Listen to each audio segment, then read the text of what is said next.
Well, hello again, everybody. It is me, Ben Harris, your host, and it has been a while. I've been going through a lot of changes and transformation that I'm excited to share with you. And let's not waste any time. Let's just get right into this thing. And I want to tell you about my wild experience with money, running my own business, the many ups and downs I have gone through, and the deep dig into uncovering my limiting beliefs about money and success. And I've been thinking about this episode for over 4 months now.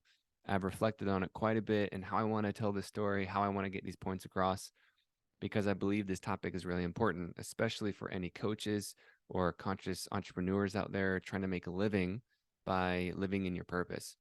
And even more important for those who are struggling with bills or finances, making your business profitable and thriving and being successful in whatever which way you desire. And at the time of this recording, I am in the most debt I have ever been in. And I won't give you an exact number right now. I'll wait until I'm completely debt free to share that number so I can tell the inspirational story of how I overcame it all. But for all of you listening right now, you're going to get a view into the journey while I'm in it, like really, really in it, and not just the ending.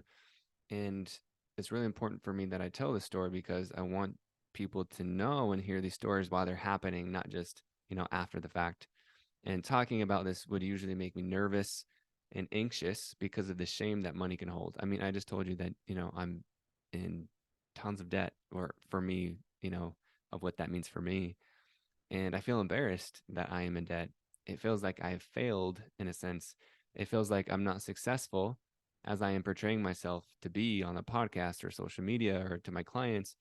It feels like I'm a fraud. It feels like I shouldn't be giving anyone advice from a coaching perspective if I don't have my money shit together. So the question is, why am I talking about this? Well, one, because I know it's therapeutic for me. A question that I like to ask clients is, what are you hiding from the world that you don't want anyone to know about? And the answer to that question for me is this thing, that I don't want you to know that I'm in debt, because what I just said, right, about the belief that like that means that I'm not good enough, that I shouldn't be doing what I'm doing, that I'm a fraud. But I know that if I continue to hold on to this fear and shame about it, that this will continue to fester and the cycle will continue to repeat itself over and over, and I'll never get out of it. And obviously, you don't have to share your story so publicly, like I am, to get the same benefits. But this is my platform and how I want to lead and how I want to show up as a leader. And, you could work with a coach or a therapist, talk to your significant other, whatever space feels safe for you.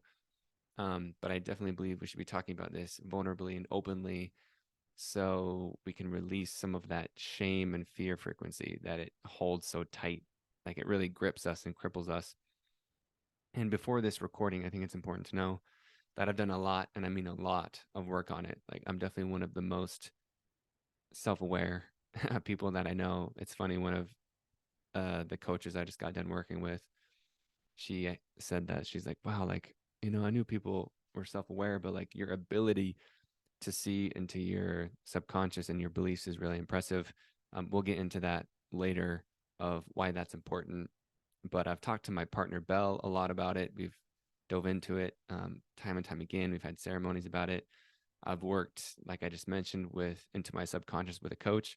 I've done my own excavating into my psyche and beliefs, a lot of reading, reflecting, meditating, praying, all of the things.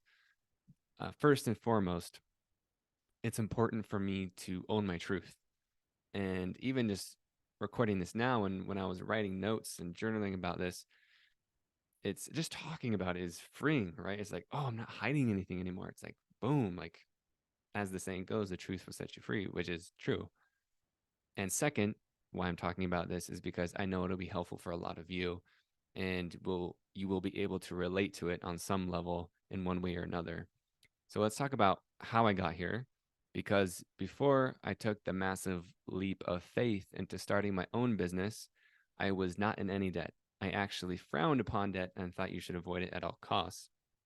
Let's flash back to the end of July of this year, which is 2022, and it was a few weeks after my son Kingston was born. It was 7 months into a business partnership that no longer felt in alignment for me. And if you pay close attention to my podcast or content, you probably know what partnership I'm talking about. It's not a secret, but I also want to respect their names and privacy without them here to discuss it.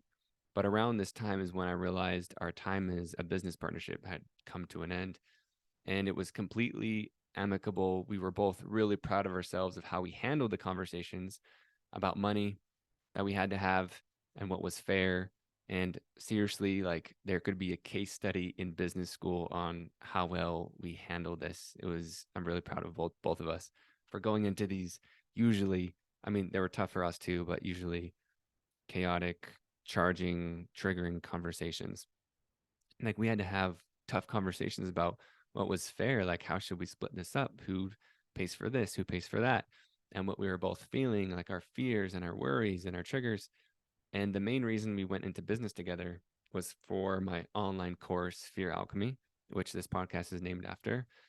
Because so I had the idea, I had the intellectual property, the course content, it was my ideas. And then my business partner had the team and the resources to produce it. So when we decided to part ways, I decided to take the course with me. Like it's my baby. I put so much love and effort into create it. And because of that, there was a buyout and some remaining expenses for producing the course. And fortunately, I didn't have to pay it back all at once. And they offered that I could pay it back as a loan over time, which I am very grateful for. But the thing about this, right, is because we went into business together and we didn't do what we thought we would do over the time, it was shorter than we thought it would be. And so, like, the deal that we made together almost tripled the amount of debt that I was in overnight.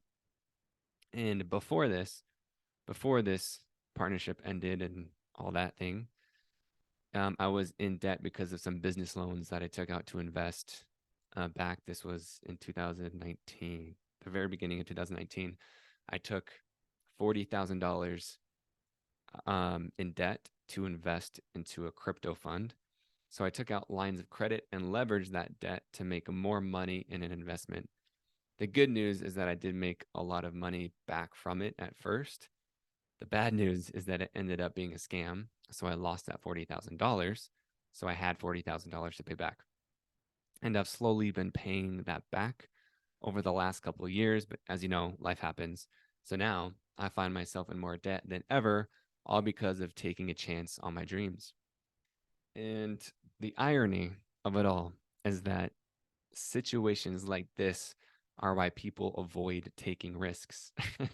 Like this is why we are so afraid to take the leap of faith, because something horrible could go wrong. And on the surface, right, it does. It looks like, oh, Ben lost $40,000 on a business like investment. Oh man, he has to pay like this much money back just to like, start selling his course again. Like that was really his in the first place. And it's surreal to be in this moment. Like if you would have told me 3 or 4 years ago that this was going to happen, I probably wouldn't have believed you. And I also may not have taken the risk that I have. But I can tell you right now with a straightforward face and all seriousness and confidence, I don't regret it at all. I'm proud of myself for taking the leaps of faith, and investing in myself. Sometimes it definitely feels daunting and disheartening to see such a big number that I owe back. But, and this is a big but, I truly believe that this is happening for me, that there is a lesson to be learned with all of this. And I'm not going to let it stop me from doing what I love and the mission that I'm here for. Like, this is so much bigger than this moment. I'm willing to do what it takes for as long as it takes. These obstacles are providing meaningful lessons for me, and I want to share with you what I've learned so far. And truthfully, which is crazy, but this is a really important note to point out, is that I still feel safe and free right now. Even with all of, this large amount of debt that I hold, is that I still feel free. Like I don't feel overly stressed. Like I mentioned, right? Like it's a big number that can kind of freak me out sometimes, but it's not like I'm sitting in this huge number thinking about it over and over. And it feels like it doesn't feel heavy. Like it feels very realistic and like I can't quite explain it, but it's like an interesting place of like how I look at it is that my debt represents like my and others' belief in my future earning ability. Like I look at it as how much money can be created because it already has.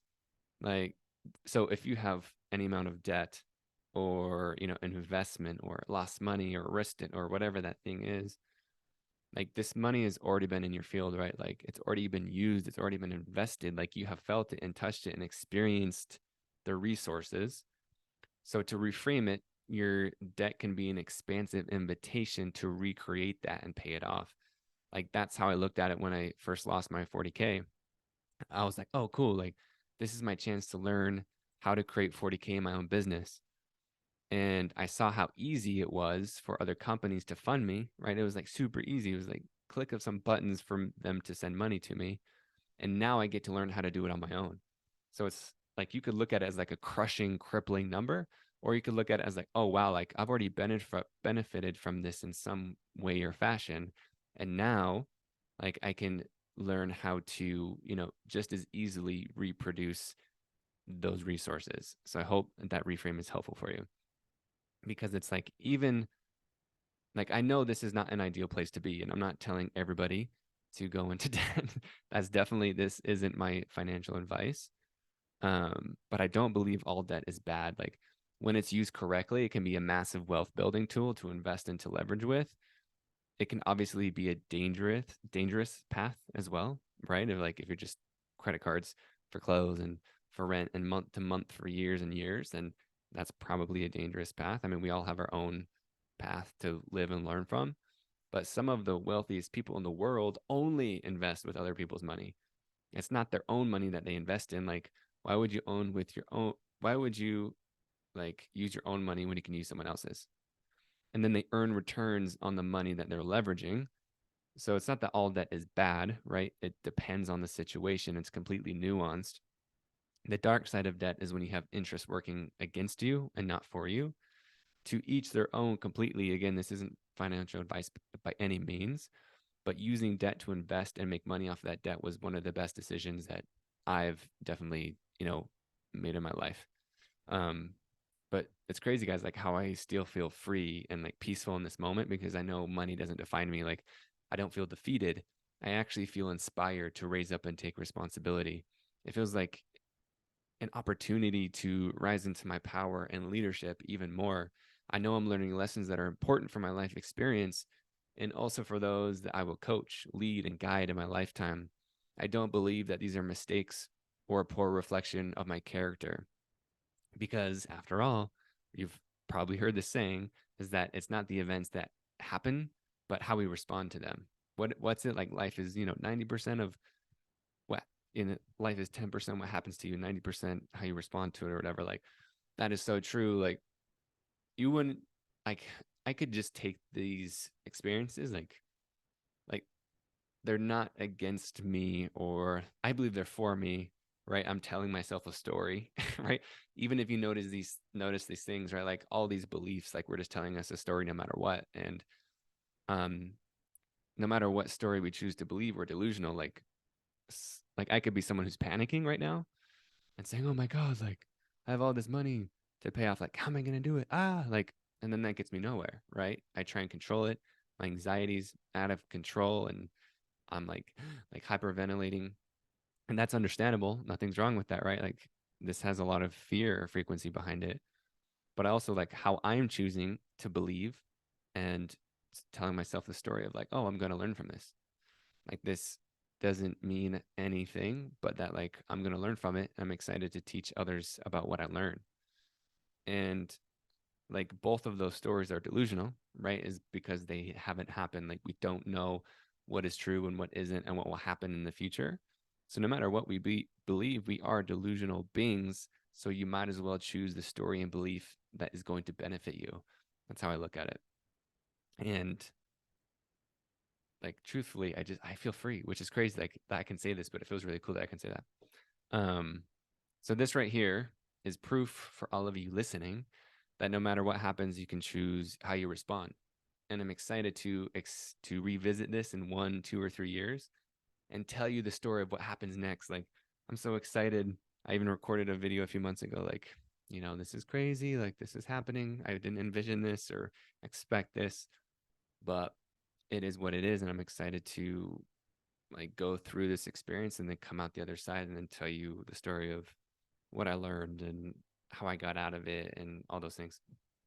Um, so let's talk about what I've learned, because I've been digging into my relationship with money more than I ever have, and money and success and business, because they all go together ish. They're tied together. They're closely related. Um, and I've always known that money has come easy for me. But the truth is that I've never stacked up the cash in my business like I've wanted to. It's never been like consistently flowing in, making it rain. I've lived more than comfortably, and I've always had what I've needed, but it's like I said, not raining down in the way that I envision it. And so I dove headfirst into the blocks that may be in my way. So let's get into these lessons. And the first lesson is I realized that I didn't believe in myself fully. Again, that was not believing in myself fully. And looking back at why I made this business deal is because I didn't fully believe that I could do it on my own. I was subconsciously hoping that someone could swoop in and save me to make Fear Alchemy more successful than I could on my own.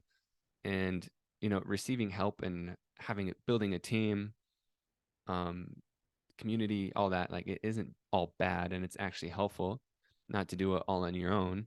But deep down, I didn't fully believe that I was deserving or worthy, or what I was offering was valuable enough. So no matter, who comes in, or the resource or the cosign or whatever, like I was trying to get my break by relying on other people. And this is definitely a recurring theme in my business, that I would need other people to prop me up. And again, collaboration can be beautiful, but if we're expecting it to quote unquote save us, then it won't work like we are intending it to. And we need to have that foundational belief in ourselves and our offerings for any collaboration to be highly successful. And I have now recognized this pattern and have made changes to shift it. Like I feel completely different. It's pretty cool.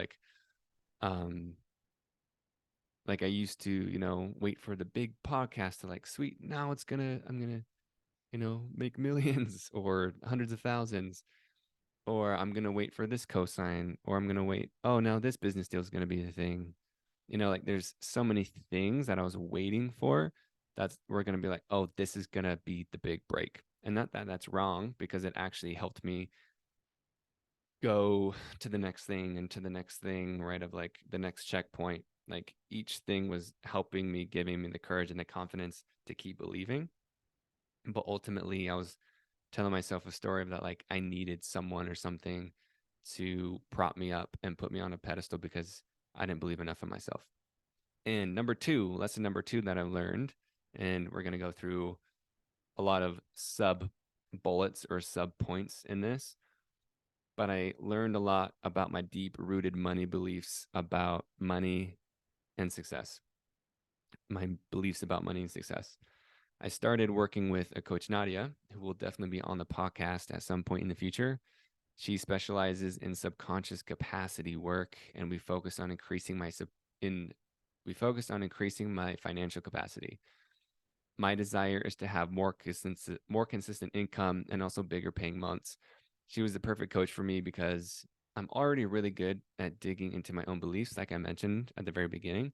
But no matter how good you are at it, you can't see yourself objectively. It's impossible. You need someone to see what you can't. And that's one of the reasons why coaching is so helpful. And I knew some stuff was blocking me. Like I could feel it and I could see it, but I couldn't quite see it and like get to the root of it. And I could identify some of the things, but I never felt like I grabbed hold of the roots. And I knew it was my own fear, and my mind protected me. So we started to dig in like I never have. Like I've talked about it and went into it, but I've never really, really gone into it. And I know why, that I was actually afraid of going into it, ironically.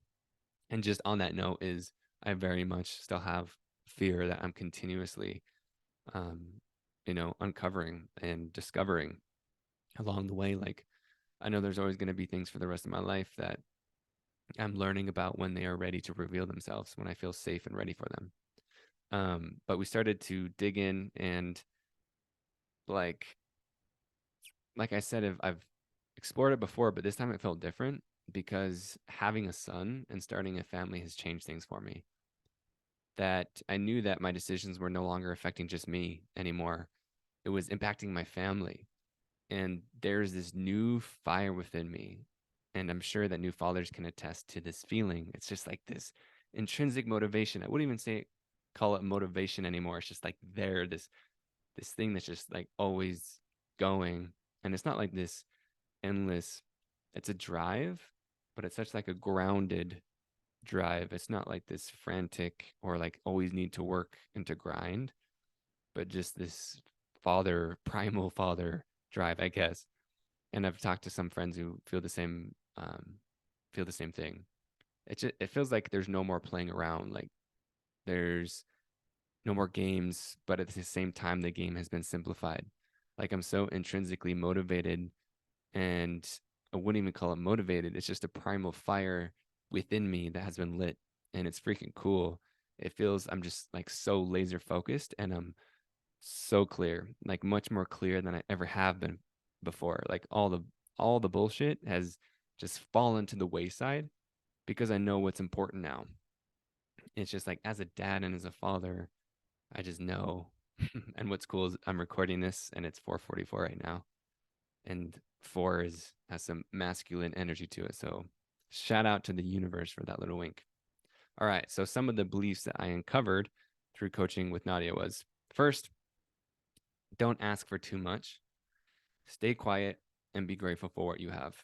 Um, this is something I didn't realize that I had, is because of course it's like I know I'm grateful, and like how this shows up, or at least for me, how it showed up was like always be grateful. Like, gratitude is the most abundant energy, or like stuff like that. Like I was, interestingly enough, and I'm putting this together now, is like I was using gratitude to bypass what I actually wanted, and for asking for more, and for going for my dreams of like what I knew I wanted and what I know I'm meant for.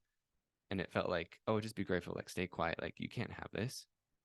And the story stems from growing up with financial struggles and a single mom. By no means were we like poverty, living on the street, but we definitely moved a lot. And I sensed there was money stress, job to job, layoffs, losing home, car repossessions, and I just worrying about bills, getting help with money and food and stuff.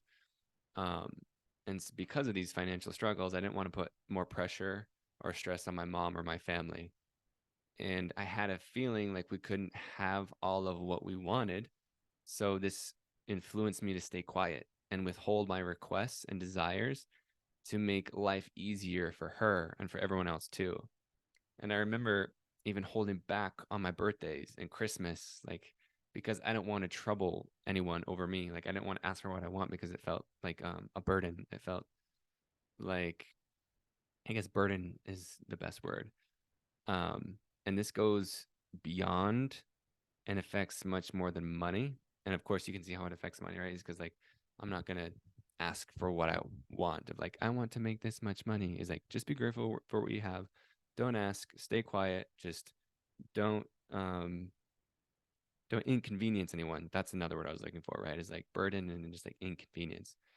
And I've realized I haven't felt safe in expressing my needs and desires as a whole, like across the board, and why I have been on why I've been so go with the flow in a lot of areas. Like this is such a big one, and I'm wondering if any of you guys relate to this. If you do, I mean, if you relate to any of this, like tell me on Instagram, shoot me a DM. But it's like same with the gratitude thing of like just surrender and just trust and go with the flow.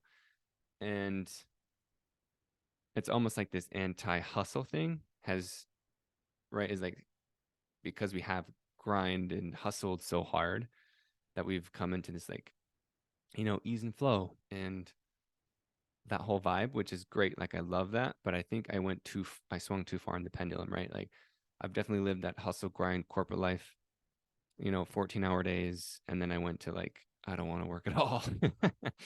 And that's not bad. And I definitely believe in a life of ease and less struggle.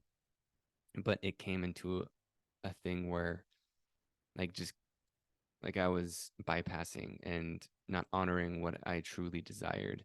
And so I just want to give you guys a heads up. Like sometimes going with the flow can actually be a way of you're not claiming what you want.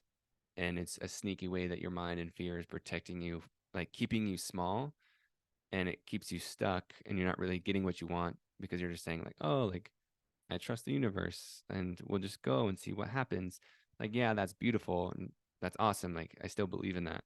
But are you using it in a way to like not take action or not to claim your power or not to claim your desire and go for what you really want? And one of the ways I've been practicing to rewrite this is with Belle.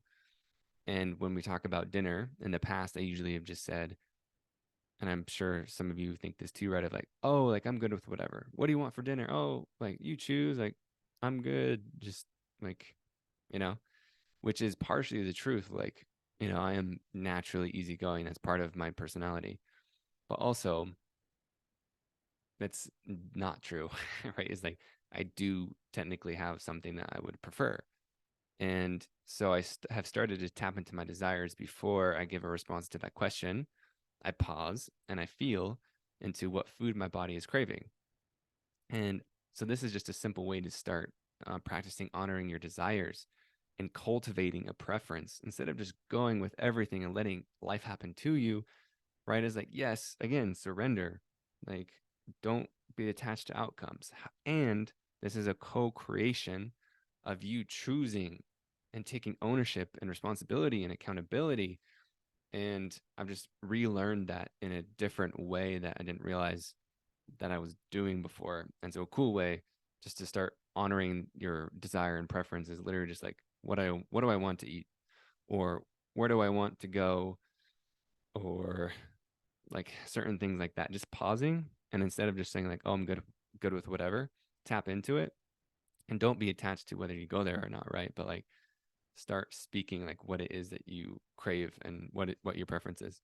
So to wrap this all up concisely, I have felt wrong and it's felt unsafe to outwardly express what I want. And now I'm changing that in a major way. I'm claiming it and it feels powerful. Like there have been a lot of hints and synchronicities about this throughout the year too, which is so fun to look back on. Like when I look back at it, there's been so many conversations and little nuggets that were all pointing to this as a block. And it's so simple, but it's so powerful. And it took to the end of the year to me really like have this big breakthrough, but it all happened perfectly to like look back at all these little nuggets and conversations that were pointing to like claim your desire. Like, what do you want? Say it, claim it, express it. And you don't have to just like stick with what you have. And it's an interesting thing, right? Of just like the go with the flow or the surrender or the gratitude can actually sometimes be a way to avoid rejection or avoid denial or being told no or disappointment, any of those things. Um, and another way I started to practice expressing my desire is with my birthday this year. And so I started to make what I did for my birthday this year was I made a list of things that I actually wanted. And I've never really done this before because back to the story, right? Of like, oh, I can't have what I want. Like it's an inconvenience. Like I'll make everyone else. I will not get what I want. I'll take the back seat and let everyone else just stay comfortable and be convenient. Um, and so I made a list of very specific things that I desire for my birthday. And this was more uncomfortable than you think. Like it took a while for me to think like, what do I actually want? Like, what do I want to receive instead of just like, I'm good with whatever. And so I made a list and I sent it out to people. And you might have even seen me post on social media. And a family member replied and they said, thank you for helping me know what to get you. Listen to that. Thank you for helping me know what to get you. And I think this is an awesome reminder for us all, because how will anyone know what to get us if we don't know and if we don't voice it? How will the universe know? How will we even know? Right? It's like we'll kind of just accept anything, like if we don't cultivate our preference and desires. Like if we're not, we got to get clear on that. And so, yes, again, things could happen so much better than we imagine. But if we don't start owning our desires and feeling worthy of them, then we won't receive them. So trust and surrender all the way and start making some demands too. All right, another belief that I uncovered.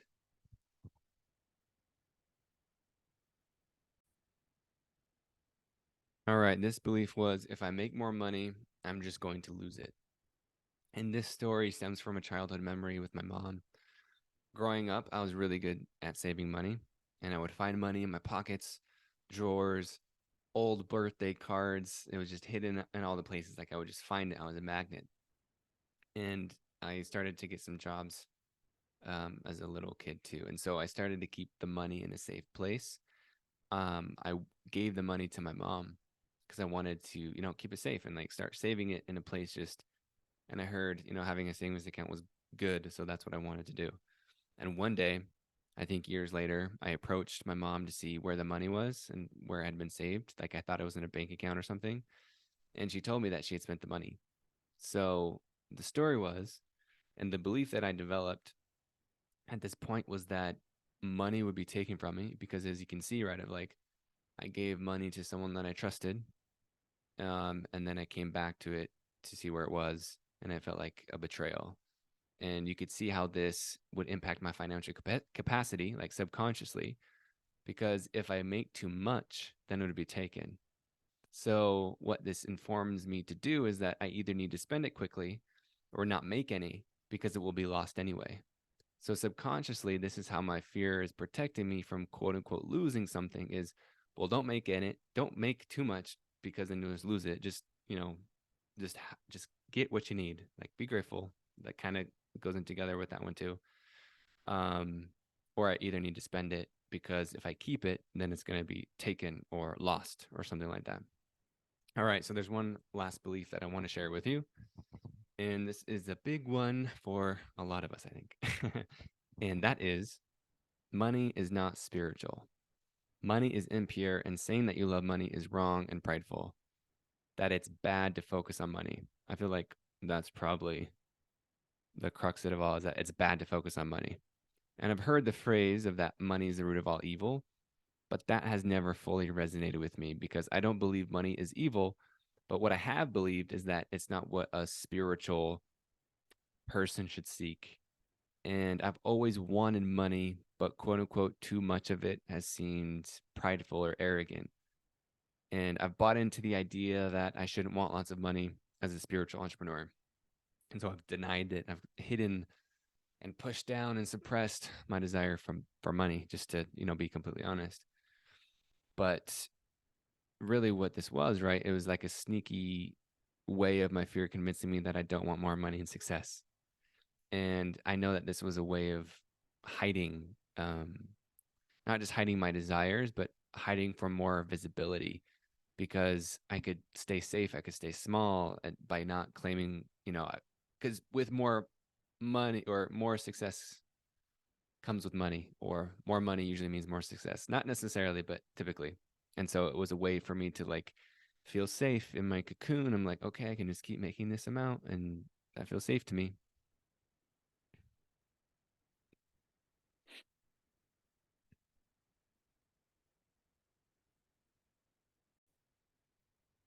But ultimately, my friends, this is a disservice to the people that I am leading and that I am guiding. And I know that God doesn't want me to, I know God and the universe, the divine love and spirit doesn't want me to struggle financially, because I can do so much good with lots of money. Like, seriously, like, not only that, but money is fun. Like, I want to go on vacations. I want to have a nice house, nice cars, nice dinners, eat healthy, do all the things that we want to do without batting an eye, and also provide resources for my family, for my friends, for people who need it. And I've seen so many people that have more money, you can do so much more good with it, right? Is that money doesn't change you, it reveals you, which is the real truth of it all. And I know, like, truthfully, like, I can do so much good and I can have so much fun, help so many more people. So saying that I don't want money, first, that's untrue, right? The truth is that I want money. It's like I desire it. And I think we all do on some level, unless, I mean, I don't know every single one of you, right? Is like if your truth is that you're fine living with the bare minimum, living in the jungle or whatever, like that's super cool and that's your life path. And I love that for you. But I imagine there's most of us, especially those listening, that we do desire money. And so if we deny it, it doesn't make us more holy or humble. It makes us suffer. It it like it hurts us to deny that part of us. And that's part of the human experience, is part of our desires. Like denying a desire for anything doesn't make us more spiritual or woke or whatever. It like denies our humanness. And that's what we're here to do, is have a human experience. And so I knew this for me too was also a way to hide from more responsibility, which is usually related to success. And like for me, I am resistant to more success because that will come with more responsibility, more pressure. But now I know it's safe, right, to have more money and success. And I am allowing myself to have more money and success. And it's fun to have more money and success. Like it's actually more miserable to have less for me, like what I truly desire. Money will never be my first priority by any means, but like because it doesn't fulfill me, like that's not going to be my driver. But now I know truthfully in the deepest of my being that I deserve to make loads of money. And one way I knew this was limiting me is because I was being vague about money and success. I kept working and working without a clear vision, and being vague is a way of avoiding what we want and protecting our perceived limitations. So if you are being vague about your goals or intentions about what you desire, this could be something that you're dealing with. Again, we all have different desires. We have different amounts of money, lifestyles, personalities, etc. But as long as you are clear about what you desire, truly and authentically, then honor that. But if you are being vague about it and avoiding it and resisting it, you're not saying it to others or claiming it to yourself or writing it down, you're avoiding that thing that you desire. You probably don't feel worthy of it. You probably don't feel deserving of it. There's other things attached to that too.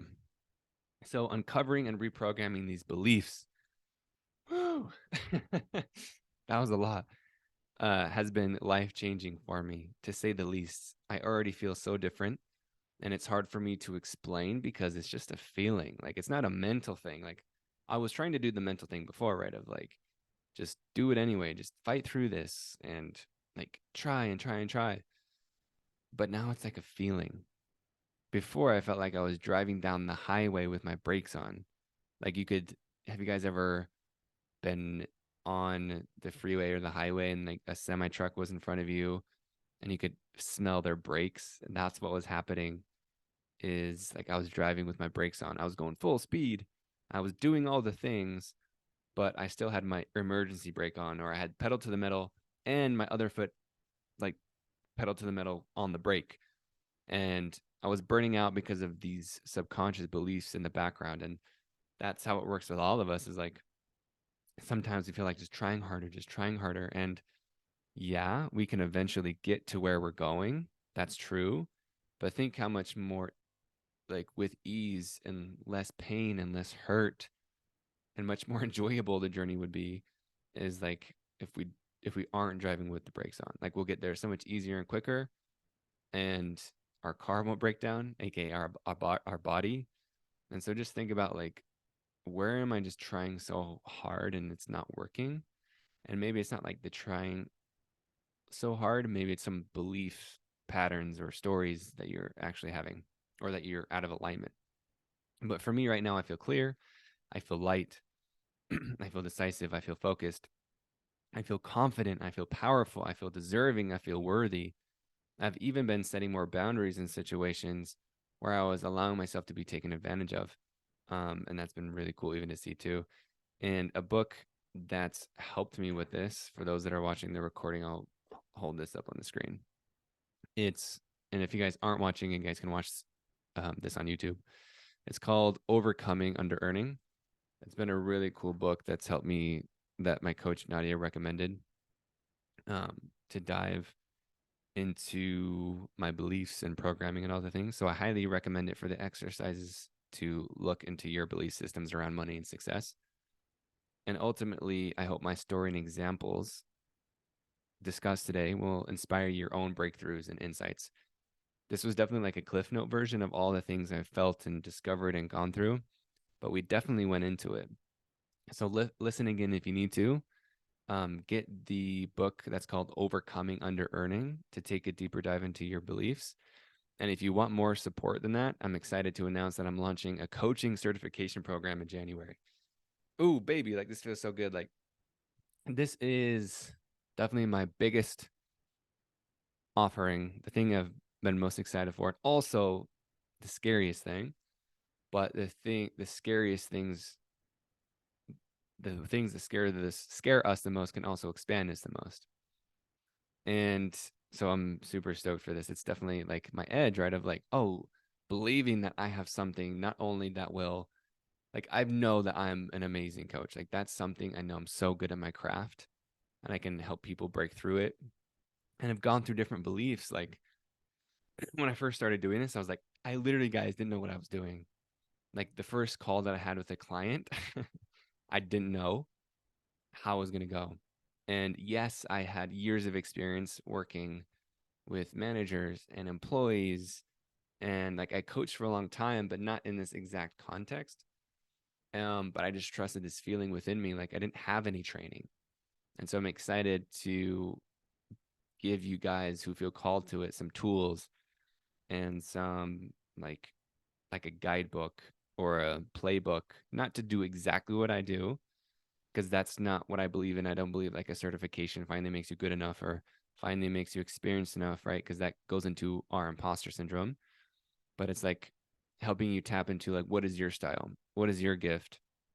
And just offering like a timeless template that you can create your own style off of and use it to truly help like every single person, guys, that I've worked with, except one, I think, which is a pretty good track record, like has received major benefit. And I know that other one person still received benefit. It just wasn't what I hoped that would happen.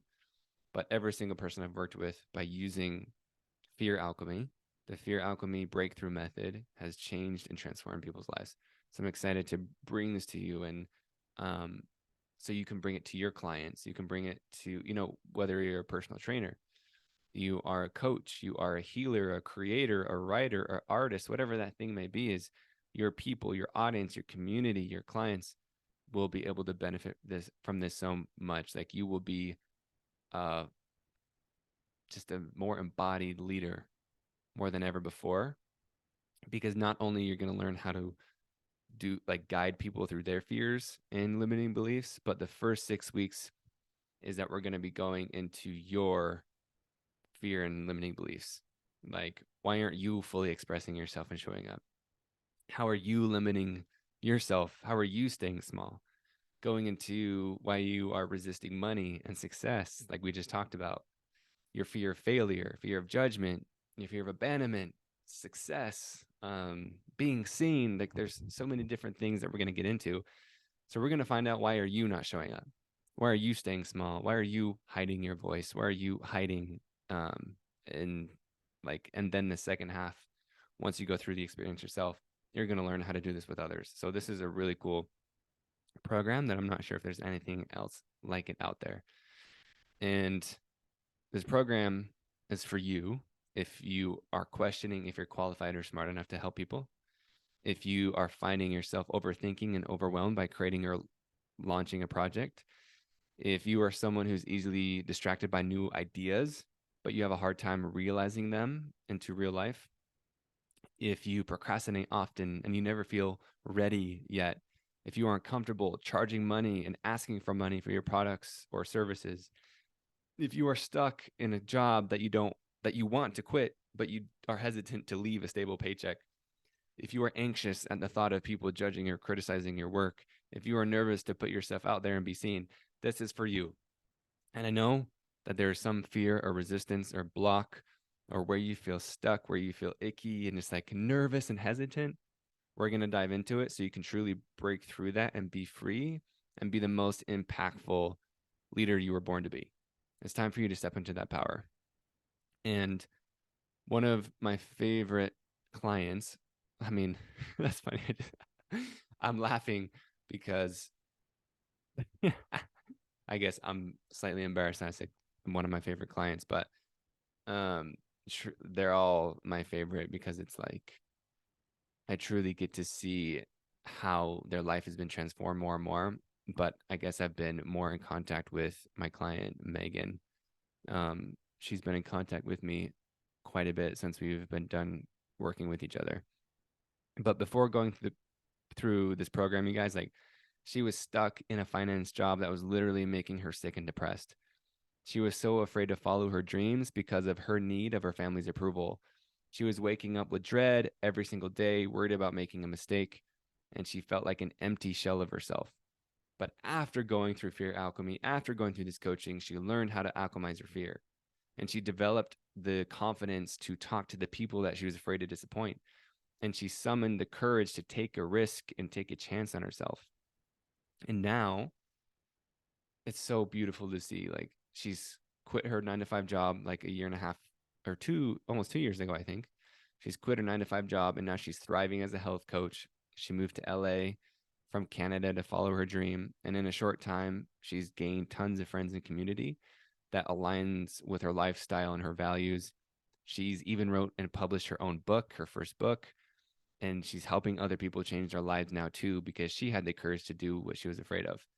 So why I tell you that is because like, guys, like this is real. Like everything you desire is on the other side of your fear.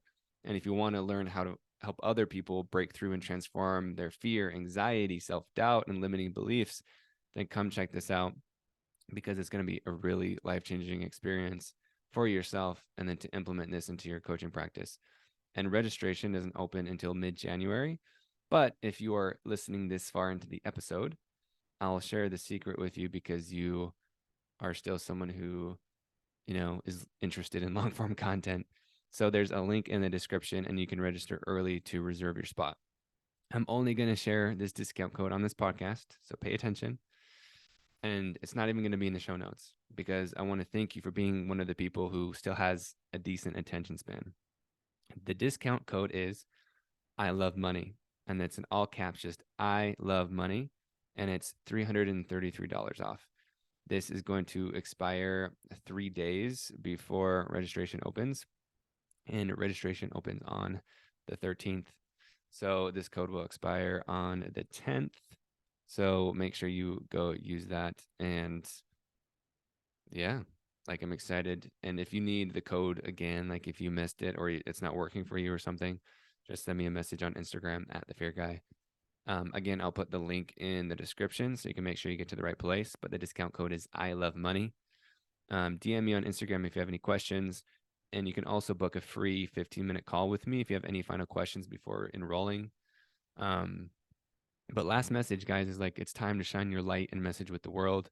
It's time to stop playing small and step into the powerful leader you were born to be. The PS, the regular scheduled podcast episode, will be coming back in early 2023.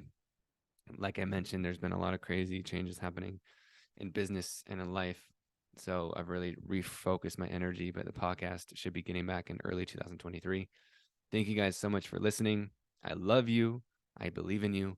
Let's break free from fear together. Woo.